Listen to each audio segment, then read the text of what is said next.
ಜೈ ಹಿಂದ್. ಏರ್ಫೋರ್ಸ್ನಲ್ಲಿ non combat ಹುದ್ದೆಗಳನ್ನ ಕರೆದಿದ್ರು. ಬೈ ಪೋಸ್ಟಲ್ಲಿ ಅಪ್ಲೈನ ಮಾಡಬೇಕಾಗುತ್ತೆ. ಸ್ಪೀಡ್ ಪೋಸ್ಟ್ ಕೊರಿಯರ್ ಯಾವುದು ಮಾಡೋಕೆ ಹೋಗಬೇಡಿ. ನಾರ್ಮಲ್ ಪೋಸ್ಟಲ್ಲಿ 10 ರೂಪಾಯಿ ಸ್ಟ್ಯಾಂಪ್ನ ಹಾಕ್ಬಿಟ್ಟು ಪೋಸ್ಟ್ ಮಾಡಬೇಕಾಗುತ್ತೆ. ಕರ್ನಾಟಕದಲ್ಲಿ 7-8 ಸೆಂಟರ್ಗಳ ಅಡ್ರೆಸ್ ಕೊಟ್ಟಿದ್ದಾರೆ. ಅದರಲ್ಲಿ ಯಾವ್ದು ಬೇಕಾದರೂ ಹಾಕ್ಬೋದು. ಇಲ್ಲಿಗೆ ಹಾಕಬೇಕು ಅಲ್ಲಿಗೆ ಹಾಕಬೇಕು ಅಂತೇನಿಲ್ಲ. ನಿಮ್ಮ ಡಿಸ್ಟಿಕ್ಗೆ ಯಾವುದು ಸೆಂಟರ್ ನಿಯರ್ ಇದೆ ಆ ಅಡ್ರೆಸ್ಗೆ ನೀವು ಅಪ್ಲೈ ಮಾಡಿದ್ರೆ ಬೇಗ ರೀಚ್ ಆಗುತ್ತೆ. 17ನೇ ತಾರೀಕು ಒಳಗಡೆ ರೀಚ್ ಆಗಬೇಕಾಗುತ್ತೆ ಗೈಸ್. ಇವತ್ತಿನ ವಿಡಿಯೋದಲ್ಲಿ ಏರ್ಫೋರ್ಸ್ ಡಿಪಾರ್ಟ್ಮೆಂಟಲ್ಲಿ ಯಾವ ನಾನ್ ಕಂಬ್ಯಾಟ್ ಹುದ್ದೆಗಳನ್ನ ಕರೆದಿದ್ದಾರೆ ಅದ್ರ ಬಗ್ಗೆ ಕಂಪ್ಲೀಟ್ ಆಗಿ ಇನ್ಫಾರ್ಮೇಷನ್ ಕೊಡ್ತೀನಿ.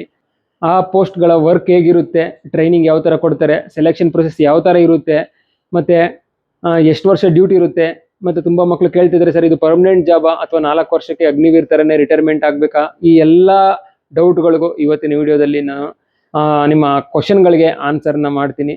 ಹಾಗಾಗಿ ವಿಡಿಯೋನ ಎಂಡಿಂಗ್ವರೆಗೂ ನೋಡಿ. ಮತ್ತು ವಿಡಿಯೋದ ಎಂಡಿಂಗ್ನಲ್ಲಿ ಫಾರ್ಮ್ ಹೇಗೆ ಫಿಲ್ ಮಾಡೋದು ಮತ್ತು ಏನೇನು ಡಾಕ್ಯುಮೆಂಟ್ಸ್ ಹಾಕಬೇಕು ಫಾರ್ಮಲ್ಲಿ, ಈ ಎಲ್ಲ ಇನ್ಫಾರ್ಮೇಷನ್ನ ಕೊಡ್ತೀನಿ. ತುಂಬ ಇಂಪಾರ್ಟೆಂಟ್ ಏನಂದರೆ ಆಲ್ಮೋಸ್ಟ್ ಎಲ್ಲ ರಿಕ್ರೂಟ್ಮೆಂಟಲ್ಲೂ ನಿಮಗೆ ಒರಿಜಿನಲ್ ಡಾಕ್ಯುಮೆಂಟ್ ವೆರಿಫಿಕೇಶನ್ ಟೈಮಲ್ಲಿ ಕೇಳ್ತಾರೆ. ಆದರೆ ಈ ರಿಕ್ರೂಟ್ಮೆಂಟಲ್ಲಿ ರಿಟರ್ನ್ ಎಕ್ಸಾಮ್ಗೆ ಒರಿಜಿನಲ್ ಡಾಕ್ಯುಮೆಂಟ್ಸ್ನ ತೊಗೊಂಡು ಹೋಗಬೇಕು. ರಿಟರ್ನ್ ಎಕ್ಸಾಮ್ ಆದ ತಕ್ಷಣವೇ ನಿಮಗೆ ಫಿಸಿಕಲ್ ಆದರೂ ಆಗಬಹುದು, ಅದು ಅಡ್ಮಿಟ್ ಕಾರ್ಡ್ ಬಂದಾಗ ಗೊತ್ತಾಗುತ್ತೆ. ಇವಾಗ ನೋಟಿಫಿಕೇಶನಲ್ಲಿ ಅದೇ ಥರ ಹೇಳಿದ್ದಾರೆ, ಆಗೋ ಚಾನ್ಸಸ್ ಇದೆ. ಹಾಗಾಗಿ ಒರಿಜಿನಲ್ ಡಾಕ್ಯುಮೆಂಟ್ಸ್ನ ರಿಟರ್ನ್ ಎಕ್ಸಾಮಲ್ಲೇ ತೊಗೊಂಡು ಹೋಗಬೇಕಾಗುತ್ತೆ. ಇವತ್ತಿನ ವಿಡಿಯೋ ತುಂಬ ಇಂಪಾರ್ಟೆಂಟ್ ಆಗಿರುತ್ತೆ. ಯಾರೆಲ್ಲ ಅಗ್ನಿವೀರ್ ವಾಯು ನಾನ್ ಕಂಬ್ಯಾಟ್ಗೆ ಅಪ್ಲೈ ಮಾಡ್ತಾ ಇದ್ದೀರಾ ಅಥವಾ ಮಾಡಿದ್ದೀರಾ ಅವ್ರಿಗೋಸ್ಕರ ತುಂಬ ಇಂಪಾರ್ಟೆಂಟ್ ಆಗಿರುತ್ತೆ. ಹಾಗಾಗಿ ವಿಡಿಯೋನ ಸ್ಕಿಪ್ ಮಾಡದೆ ಎಂಡಿಂಗ್ವರೆಗೂ ನೋಡಿ. ಮತ್ತು ಯಾರೆಲ್ಲ ಚಾನಲ್ನ ಇದುವರೆಗೂ ಸಬ್ಸ್ಕ್ರೈಬ್ ಮಾಡಿಲ್ಲ ಅವರು ಚಾನಲ್ನ ಸಬ್ಸ್ಕ್ರೈಬ್ ಮಾಡಿಕೊಂಡು ಬೆಲ್ಲೈಕನ್ನ ಕ್ಲಿಕ್ ಮಾಡಿ. ನಿಮಗೆ ಒಳ್ಳೊಳ್ಳೆ ಅಪ್ಡೇಟ್ಗಳನ್ನ ಕೊಡ್ತಾ ಇರ್ತೀನಿ. ಮತ್ತು ಕೆಳಗಡೆ ಹೈಪ್ ಬಟನ್ ಕಾಣ್ತಿದೆಯಲ್ಲ, ಹೈಪ್ ಮಾಡಿ. ನೀವು ಹೈಪ್ ಮಾಡೋದ್ರಿಂದ ಈ ವಿಡಿಯೋ ಎಲ್ಲ ಮಕ್ಕಳಿಗೂ ರೀಚ್ ಆಗುತ್ತೆ. ಮೊದಲನೇದಾಗಿ ನಾನ್ ಕಂಬ್ಯಾಟ್ ಅಂದರೆ ಏನು ಅಂತ ತಿಳ್ಕೊಳ್ಳೋಣ. ಅದಾದಮೇಲೆ ಜಾಬ್ ಪ್ರೊಫೈಲು, ವರ್ಕ್ ಯಾವ ಥರ ಇರುತ್ತೆ, ಮತ್ತು ಒಂದೊಂದಾಗಿ ಸ್ಟೆಪ್ ಬೈ ಸ್ಟೆಪ್ ಹೇಳ್ತಾ ಹೋಗ್ತೀನಿ. ಕಂಬ್ಯಾಟ್ ಅಂದರೆ ಯುದ್ಧ ಮಾಡೋದು ಅಂತ. ಇಲ್ಲಿ ಏನಂತ ಇದೆ, ನಾನ್ ಕಂಬ್ಯಾಟ್ ಅಂತ ಕೊಟ್ಟಿದ್ದಾರೆ. ನಾನ್ ಕಂಬ್ಯಾಟ್ ಅಂದರೆ ಯುದ್ಧಕ್ಕೆ ಸಂಬಂಧಪಟ್ಟಿಲ್ಲದೆ ಇರೋದು ಅಂತ. ನಾನ್ ಕಂಬ್ಯಾಟ್ ಅಂದರೆ ಫ್ಲೈಟ್ ಹಾರಿಸೋದು, ವಿಮಾನ ಹಾರಿಸೋದು, ಯುದ್ಧ ವಿಮಾನಗಳನ್ನ ಹಾರಿಸೋದು, ಮತ್ತು ರೈಫಲ್ಗಳನ್ನ ಹಿಡ್ಕೊಂಡು ಡ್ಯೂಟಿ ಮಾಡೋದು, ಫೈರಿಂಗ್ ಮಾಡೋದು, ಇದಕ್ಕೆ ಸಂಬಂಧಪಟ್ಟಿರಲ್ಲ. ಏರ್ಫೋರ್ಸ್ನ ಬೇಸ್ಗಳಲ್ಲಿ ಏರ್ ವಾರಿಯರ್ಸ್ಗೆ ಬೇಕಾಗಿರೋಂಥ ಸಪೋರ್ಟ್ ಸರ್ವಿಸ್ನ ಒದಗಿಸೋದು ಈ ನಾನ್ ಕಂಬ್ಯಾಟ್ ವರ್ಕ್ ಆಗಿರುತ್ತೆ. ಇವರು ಕೂಡ ಏರ್ಫೋರ್ಸ್ನ ಒಂದು ಪಾರ್ಟ್ ಆಗಿರ್ತಾರೆ. ಇವರು ಬೇರೆ ಅಲ್ಲ, ಮತ್ತು ಸಿವಿಲ್ MTS ಥರ ಅಲ್ಲ, ಇದು ಕೂಡ ಏರ್ಫೋರ್ಸ್ನ ಒಂದು ಪಾರ್ಟ್ ಆಗಿರುತ್ತೆ. ಇವಾಗ ಹೆಂಗೆ ನಾವು ಪ್ಯಾರಾಮಿಲಿಟ್ರಿ CAPF ಅಲ್ಲಿ ಟ್ರೇಡ್ಸ್ಮ್ಯಾನ್ ಅಂತ ಹೇಳ್ತೀವಿ, ಒಂದು ಲೆಕ್ಕದಲ್ಲಿ ಇದನ್ನು ಟ್ರೇಡ್ಸ್ಮ್ಯಾನ್ ಅಂತಲೇ ಹೇಳ್ಬಹುದು. ಈ ರಿಕ್ರೂಟ್ಮೆಂಟ್ನಲ್ಲಿ 2 ಹುದ್ದೆಗಳನ್ನ ಕರೆದಿದ್ದಾರೆ. ಒಂದು ಹಾಸ್ಪಿಟಾಲಿಟಿ ಸ್ಟ್ರೀಮಿಂಗು, ಎರಡನೇದು ಹೌಸ್ ಕೀಪಿಂಗ್ ಸ್ಟ್ರೀಮಿಂಗು. ಈಗ ಹಾಸ್ಪಿಟಲ್ ಸ್ಟ್ರೀಮಿಂಗ್ ಅಂದರೆ ಏನು, ವರ್ಕ್ ಯಾವ ಥರ ಇರುತ್ತೆ ಅನ್ನೋದ್ರ ಬಗ್ಗೆ ತಿಳ್ಕೊಳ್ಳೋಣ. ಹಾಸ್ಪಿಟಾಲಿಟಿ ಸ್ಟ್ರೀಮ್ ಅಂದರೆ ಹಾಸ್ಪಿಟಲ್ ಅಂತ ಅನ್ಕೋಬೇಡಿ, ಇದು ಮೆಸ್ಸು ಮತ್ತು ಕಿಚನ್ನು, ಅಡುಗೆ ಮಾಡೋದ್ರ ಬಗ್ಗೆ ರಿಲೇಟೆಡ್ ಆಗಿರುತ್ತೆ ಗೈಸ್. ಈ ಹುದ್ದೆಗಳಲ್ಲಿ ಜಾಯಿನ್ ಆಗೋರು ಅಡುಗೆ ಮಾಡೋದು, ತರಕಾರಿ ಕಟ್ ಮಾಡೋದು, ಕಿಚನ್ ರೂಮ್ನ ಕ್ಲೀನಾಗಿ ಮೇಂಟೈನ್ ಮಾಡೋದು, ಮತ್ತು ಡೈನಿಂಗ್ ಹಾಲು, ಡೈನಿಂಗ್ ಟೇಬಲ್ನ ಕ್ಲೀನ್ ಮಾಡಿ ಇಟ್ಕೊಳ್ಳೋದು, ಮತ್ತು ಅಡುಗೆ ಬಡಿಸೋದು, ಯಾವ ಥರ ಅಡುಗೆನ ಬಡಿಸ್ತಾರೆ, ಈ ಕೆಲಸಗಳೆಲ್ಲ ಇವ್ರದ್ದಾಗಿರುತ್ತೆ. ಓವರಾಲ್ ಹೇಳಬೇಕು ಅಂದರೆ ಕುಕ್ಗೆ ರಿಲೇಟೆಡ್ ಆಗಿರೋವಂಥದ್ದು ಹಾಸ್ಪಿಟಾಲಿಟಿ ಸ್ಟ್ರೀಮಲ್ಲಿ ಬರುವಂಥ ವರ್ಕ್ ಆಗಿರುತ್ತೆ. ನೆಕ್ಸ್ಟು ಹೌಸ್ ಕೀಪಿಂಗ್ ಸ್ಟ್ರೀಮಿಂಗ್ ಬಗ್ಗೆ ಮಾತಾಡೋದಾದರೆ ಇದರಲ್ಲಿ ತುಂಬಾ ವರ್ಕ್ ಇದೆ. ಏನೇನು ಅಂತ ತಿಳ್ಕೊಳ್ಳೋಣ. ನೆಲ ಒರೆಸೋದು, ರಸ್ತೆಗಳನ್ನ ಕ್ಲೀನ್ ಮಾಡೋದು, ಮತ್ತು ಬಾತ್ರೂಮ್ಗಳು ಕ್ಲೀನ್ ಮಾಡೋದು, ಒರೆಸೋದು, ಟಾಯ್ಲೆಟ್ ಕ್ಲೀನ್ ಮಾಡೋದು, ಪೊರಕೆ ತಯಾರಿಸೋದು, ಕಸ ಗೂಡಿಸೋದಲ್ಲ, ಪೊರಕೆಗಳನ್ನ ತಯಾರಿಸೋದು. ಅಲ್ಲೇ ಪೊರಕೆಗಳನ್ನ ತಯಾರು ಮಾಡೋದಕ್ಕೆ ಹೇಳ್ಕೊಡ್ತಾರೆ ಯಾವ ಥರ ಅಂತ, ಅದನ್ನು ಮಾಡಬೇಕಾಗುತ್ತೆ. ಗಾರ್ಡನಿಂಗ್ ಕೆಲಸ, ಅದರಲ್ಲಿ ಒಂಥರ ಡಿಸೈನಿಂಗ್ ಆಗಿ ಗಿಡಗಳನ್ನ ಒಂದೇ ಲೆವೆಲಲ್ಲಿ ಹಾಕಿರ್ತಾರೆ ನೋಡಿ, ಅದನ್ನು ಕಟ್ ಮಾಡೋದು, ಅದಕ್ಕೆ ನೀರು ಹಾಕೋದು, ಮೇಂಟೈನ್ ಮಾಡೋದು, ನರ್ಸರಿನ ಮೇಂಟೈನ್ ಮಾಡೋದು, ಮತ್ತು ವೇಸ್ಟಾಗಿ ಬೆಳೆದಿರುವಂಥ ಹುಲ್ಲು ಗಿಡಗಳನ್ನ ಕಟ್ ಮಾಡೋದು, ಹಳ್ಳಗಳನ್ನ ತೋಡೋದು, ನೀರು ಸಾಗಿಸೋದು, ಆಫೀಸ್ಗಳಲ್ಲಿ ಸಣ್ಣ ಪುಟ್ಟ ಕೆಲಸಗಳನ್ನು ಮಾಡೋದು, ಇದಿಷ್ಟು ಇವ್ರ ಕೆಲಸ ಆಗಿರುತ್ತೆ. ಇದ್ರ ಜೊತೆಗೆ ಇನ್ನೂ ಆಪ್ಷನ್ಗಳು ಕೊಟ್ಟಿದ್ದಾರೆ. ಇದಿಷ್ಟು ಒಂದು ಕೆಲಸ ಆದರೆ, ಇದಲ್ಲದೆ ನಿಮಗೆ ಬಾರ್ಬರ್ ಕೆಲಸ ಬರುತ್ತೆ ಅಂದ್ಕೊಳ್ಳಿ, ಅವರು ಬಾರ್ಬರ್ ಕೆಲಸನ ಮಾಡಬಹುದು. ಅದು ಅಲ್ಲದೆ ನಿಮಗೆ ಕಾಬ್ಲರ್ ಕೆಲಸ ಮಾಡ್ತೀನಿ ಅಂದರೆ ಕಾಬ್ಲರ್ ಕೆಲಸ ಮಾಡ್ಬೋದು, ಅಥವಾ ಟೈಲರ್ ಕೆಲಸ ಮಾಡ್ತೀನಿ ಅಂದರೆ ಟೈಲರ್ ಕೆಲಸನೂ ಮಾಡಬಹುದು. ಎಲ್ಲ ಒಟ್ಟಿಗೆ ಮಾಡ್ಬೇಕಂತೇನಿಲ್ಲ. ಇವಾಗ ನಾನು ಸ್ಟಾರ್ಟಿಂಗಲ್ಲಿ ಏನು ಹೇಳಿದೆ ಅದೆಲ್ಲ ಒಂದು ಕ್ಯಾಟಗರಿ ಆದರೆ, ಕಾಬ್ಲರ್ ಒಂದು ಕ್ಯಾಟಗರಿ, ಮತ್ತು ಬಾರ್ಬರ್ ಒಂದು ಕ್ಯಾಟಗರಿ, ಟೈಲರು ಒಂದು ಕ್ಯಾಟಗರಿ ಆಗಿರುತ್ತೆ. ಯಾವುದರಲ್ಲಾದರೂ ಒಂದು ನೀವು ಚೂಸ್ ಮಾಡ್ಕೋಬೇಕಾಗುತ್ತೆ ಗೈಸ್. ಪೋಸ್ಟ್ ಮೂಲಕ ಅಪ್ಲಿಕೇಶನ್ ಹಾಕ್ತೀರಾ, ಯಾರ್ದೆಲ್ಲ ಅಪ್ಲಿಕೇಶನ್ನು ಸೆಲೆಕ್ಟ್ ಆಗುತ್ತೆ ಅವಾಗ ರಿಟರ್ನ್ ಎಕ್ಸಾಮ್ಗೆ ಅಡ್ಮಿಟ್ ಕಾರ್ಡ್ನ ಬಿಡ್ತಾರೆ. ರಿಟರ್ನ್ ಎಕ್ಸಾಮು 30 ಮಾರ್ಕ್ಸ್ಗೆ ಮಾಡ್ತಾರೆ, ಜಾಸ್ತಿ ಏನಿರೋದಿಲ್ಲ. ಜನರಲ್ ಇಂಗ್ಲೀಷು 15 ಮಾರ್ಕ್ಸ್ಗೆ, ಜನರಲ್ ನಾಲೆಡ್ಜ್ 15 ಮಾರ್ಕ್ಸ್ಗೆ ಇರುತ್ತೆ. ಜನರಲ್ ಇಂಗ್ಲೀಷಲ್ಲಿ 5 ಮಾರ್ಕ್ಸ್ನ ತೊಗೋಬೇಕು, ಮತ್ತು ಜನರಲ್ ನಾಲೆಡ್ಜಲ್ಲೂ ಕೂಡ 5 ಮಾರ್ಕ್ಸ್ನ ತೊಗೊಂಡ್ರೆ ಪಾಸ್ ಆಗ್ತೀರಾ. ಮತ್ತು ಓವರ್ ಆಲ್ 30 ಮಾರ್ಕ್ಸ್ಗೆ 15 ಮಾರ್ಕ್ಸ್ನ ತೊಗೊಳ್ಳೇಬೇಕು, ಅವಾಗ ಮಾತ್ರ ಪಾಸ್ ಅಂತ ಅವರು ನೆಕ್ಸ್ಟ್ ರೌಂಡ್ಗೆ ಸೆಲೆಕ್ಟ್ ಮಾಡ್ತಾರೆ, ಇಲ್ಲಾಂದ್ರೆ ಫೇಲ್ ಆಗ್ತೀರಾ. ನೀವು 2ರಲ್ಲಿ 5 ತಗೊಂಡು ಓವರ್ ಆಲ್ 14 ತಗೊಂಡ್ರೆ ಫೇಲ್ ಆಗ್ತೀರಾ. 2 ಸಬ್ಜೆಕ್ಟಲ್ಲೂ 5 ಮಾರ್ಕ್ಸ್ ಇರಬೇಕು, ಮತ್ತೆ ಓವರ್ ಆಲ್ 15 ಮಾರ್ಕ್ಸ್ ಇರಲೇಬೇಕಾಗುತ್ತೆ. ಯಾರೆಲ್ಲ ರಿಟರ್ನ್ ಟೆಸ್ಟ್ ಅಲ್ಲಿ ಪಾಸ್ ಆಗ್ತಾರೆ ಅವ್ರಿಗೆ ನೆಕ್ಸ್ಟ್ ಫಿಸಿಕಲ್ಗೆ ಸೆಲೆಕ್ಟ್ ಮಾಡ್ತಾರೆ.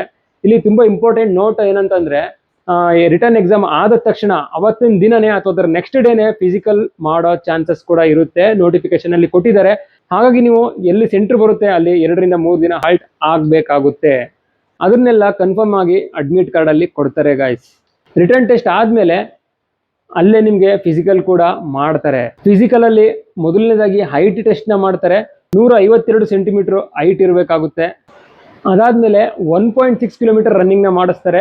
7 ನಿಮಿಷದಲ್ಲಿ 1.6 ರನ್ನಿಂಗ್ ಕಂಪ್ಲೀಟ್ ಮಾಡಬೇಕಾಗುತ್ತೆ. ಇದಾದ್ಮೇಲೆ 1 ನಿಮಿಷದಲ್ಲಿ 10 ಪುಷಪ್, 1 ನಿಮಿಷದಲ್ಲಿ 10 ಸಿಟಪ್ ಮತ್ತೆ 1 ನಿಮಿಷದಲ್ಲಿ 20 ಸ್ಕ್ವಾಟ್ಸ್ ನ ಮಾಡಬೇಕಾಗುತ್ತೆ.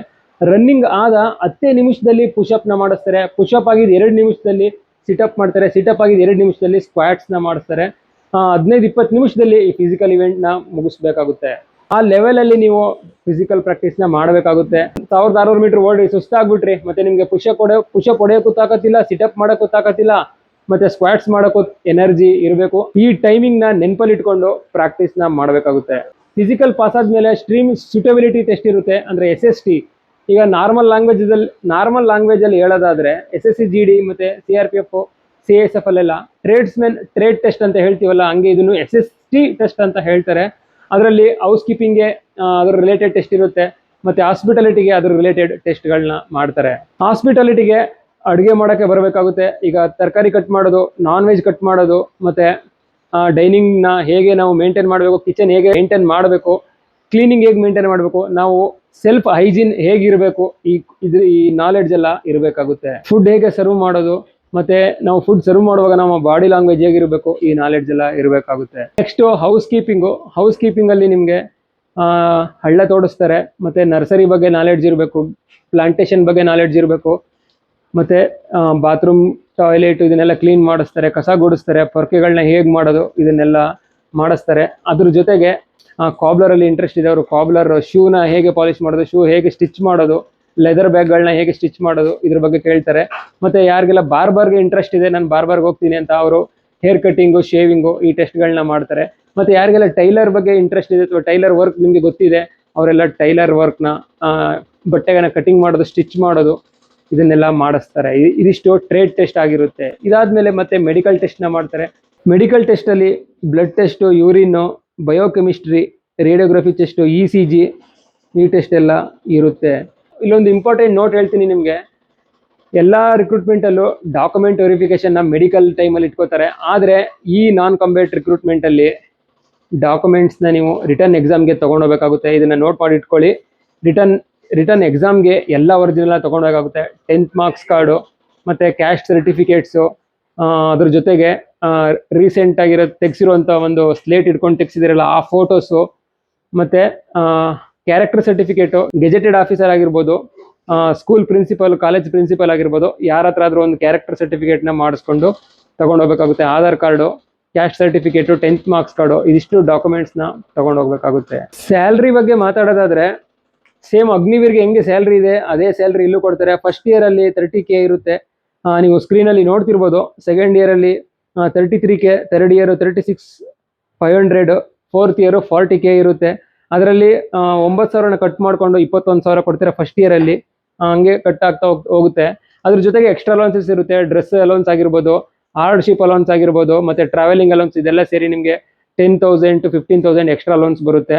ಇದ್ರ ಜೊತೆಗೆ ನಿಮಗೆ 4 ವರ್ಷ ಮುಗಿದ ಮೇಲೆ ಸೇವಾ ನಿಧಿ ಪ್ಯಾಕೇಜ್ ಅಂದ್ಬಿಟ್ಟು ಕೊಡ್ತಾರೆ. ಅದರಲ್ಲಿ ನಿಮಗೆ ಟೋಟಲ್ 10,04,000ದಿಂದ 12.5 ಲಕ್ಷದವರೆಗೆ ಅಮೌಂಟ್ ಸಿಗುತ್ತೆ. ಆ ಅಮೌಂಟ್ ಜೊತೆಗೆ ನೀವು ರಿಟೈರ್ಮೆಂಟ್ನ ತಗೊಂಡು ಮತ್ತೆ ಬೇರೆ ಬೇರೆ ಜಾಬ್ಗಳನ್ನ ಹುಡುಕ್ಬೇಕಾಗುತ್ತೆ. ಈ ಜಾಬು ಸೆಂಟ್ರಲ್ ಗೌರ್ಮೆಂಟ್ ಆಗಿರೋದ್ರಿಂದ ಆಲ್ ಓವರ್ ಇಂಡಿಯಾ ಜಾಬ್ ಆಗಿರುತ್ತೆ ಇದು. ನಾನು ಬೆಂಗಳೂರಲ್ಲೇ ಮಾಡ್ತೀನಿ, ನಾನು ಡೆಲ್ಲಿಯಲ್ಲಿ ಮಾಡ್ತೀನಿ ಅನ್ನಂಗಿಲ್ಲ. ಎಲ್ಲಿ ಪೋಸ್ಟಿಂಗ್ ಸಿಗುತ್ತೆ ಅಲ್ಲಿ ನೀವು ಹೋಗಿ ಜಾಬ್ಗಳನ್ನ ಮಾಡಬೇಕಾಗುತ್ತೆ ಗೈಸ್. ಟ್ರೈನಿಂಗ್ ಬಗ್ಗೆ ಮಾತಾಡೋದಾದ್ರೆ ನಿಮಗೆ ಜಾಸ್ತಿ ಏನು ಟ್ರೈನಿಂಗ್ ಇರೋದಿಲ್ಲ. ಆರ್ಮಿ ಡಿಸಿಪ್ಲಿನ್ ಬಗ್ಗೆ ಕಲಿಸ್ತಾರೆ, ಫಿಸಿಕಲ್ ಟ್ರೈನಿಂಗ್ ಇರುತ್ತೆ, ಅದರ ಜೊತೆಗೆ ಫಿಸಿಕಲ್ ಟ್ರೈನಿಂಗ್ ಇರುತ್ತೆ, ಮತ್ತೆ ಡಿಸಿಪ್ಲಿನು, ಡ್ರಿಲ್ಲು, ಯೂನಿಫಾರ್ಮ್ ಬಗ್ಗೆ ಎಲ್ಲ ಟ್ರೈನಿಂಗ್ ಇರುತ್ತೆ. ಮತ್ತೆ ತುಂಬಾ ಮಕ್ಳು ಕೇಳ್ತಿದ್ರಿ, ಸರ್ ಇದರಲ್ಲಿ ನಮಗೆ ಯೂನಿಫಾರ್ಮ್ ಕೊಡ್ತಾರಾ ಅಥವಾ ಸಿವಿಲ್ ಡ್ರೆಸ್ ಯಾವ ತರ ಹೆಂಗೆ ಏನು ಅಂತ. ಇಲ್ಲ ಇದು ಕೂಡ ಅಗ್ನಿವೀರ್ ವಾಯು ಜಾಬ್ ಆಗಿರೋದ್ರಿಂದ ನಿಮಗೆ ಸೇಮ್ ಏರ್ಫೋರ್ಸ್ ಅಲ್ಲಿ ಏನು ಯೂನಿಫಾರ್ಮ್ ಇದೆ ಅದೇ ಯೂನಿಫಾರ್ಮ್ ನಿಮಗೂ ಕೂಡ ಪ್ರೊವೈಡ್ ಮಾಡ್ತಾರೆ. ಇಲ್ಲಿ ಬೇರೆ ಬೇರೆ ನಿಮ್ದು ಡ್ಯೂಟಿ ಮಾತ್ರ ಬೇರೆ ಇರುತ್ತೆ ಅಷ್ಟೇ, ಆದರೆ ಯೂನಿಫಾರ್ಮ್ ಎಲ್ಲ ಸೇಮೇ ಇರುತ್ತೆ. ಇದಿಷ್ಟು ಇವತ್ತಿನ ಅಗ್ನಿವೀರ್ ವಾಯು ನಾನ್ ಕಂಬ್ಯಾಟ್ ಹುದ್ದೆಗಳ ಒಂದು ಕಂಪ್ಲೀಟ್ ಇನ್ಫಾರ್ಮೇಶನ್ ಆಗಿತ್ತು. ಮತ್ತೆ ಯಾರ್ಯಾರು ಅಪ್ಲೈ ಮಾಡಿಲ್ಲ ಬೇಗ ಅಪ್ಲೈ ಮಾಡೋದಕ್ಕೆ 17 ಆಗಸ್ಟ್ ಒಳಗಡೆ ಅಲ್ಲಿ ಕೊಟ್ಟಿರುವಂಥ ಅಡ್ರೆಸ್ಗಳಿಗೆ ರೀಚ್ ಆಗಬೇಕು. 17 ತಾರೀಕು ಕ್ರಾಸ್ ಆಗಿ 18 ಆದರೂ ಕೂಡ ರಿಜೆಕ್ಟ್ ಮಾಡ್ತಾರೆ. ಹಾಗಾಗಿ ಡೇಟ್ ನೆನ್ಪಿಟ್ಕೊಳ್ಳಿ. ನೀವು ಎಲ್ಲಿಂದ ಎಲ್ಲಿಗೆ ಕಳಿಸಿದ್ರು 3 to 4 ಡೇಸ್ ಬೇಕು ಪೋಸ್ಟ್ ರೀಚ್ ಆಗೋದಕ್ಕೆ. ಹಾಗಾಗಿ ಡೇಟ್ ನೆನ್ಪಿಟ್ಕೊಂಡು ಬೇಗ ಅಪ್ಲೈ ಮಾಡಿ ಗೈಸ್. ಇದಿಷ್ಟು ಇವತ್ತಿನ ಇನ್ಫಾರ್ಮೇಶನ್. ಈ ಇನ್ಫಾರ್ಮೇಶನ್ ಇಷ್ಟ ಆಗಿದ್ರೆ ವಿಡಿಯೋನ ಲೈಕ್ ಮಾಡಿ, ಮತ್ತೆ ಎಲ್ಲ ಏರ್ಫೋರ್ಸ್ ಅಸ್ಪಿರೆಂಟ್ಸ್ಗೆ ಈ ವಿಡಿಯೋನ ಶೇರ್ ಮಾಡಿ. ಈ ವಿಡಿಯೋ ಇಷ್ಟ ಆಗಿದ್ರೆ ವಿಡಿಯೋನ ಲೈಕ್ ಮಾಡಿ ಮತ್ತೆ ಕಮೆಂಟ್ಸ್ ಮಾಡಿ, ಖಂಡಿತ ರಿಪ್ಲೈ ಮಾಡ್ತೀನಿ. ಮತ್ತೆ ಇದೇ ಥರ ನೆಕ್ಸ್ಟ್ ಅಪ್ಡೇಟ್ ಒಂದಿಗೆ ಸಿಗ್ತೀನಿ. ಅಲ್ಲಿವರೆಗೂ ಟೇಕ್ ಕೇರ್. ಜೈ ಹಿಂದ್.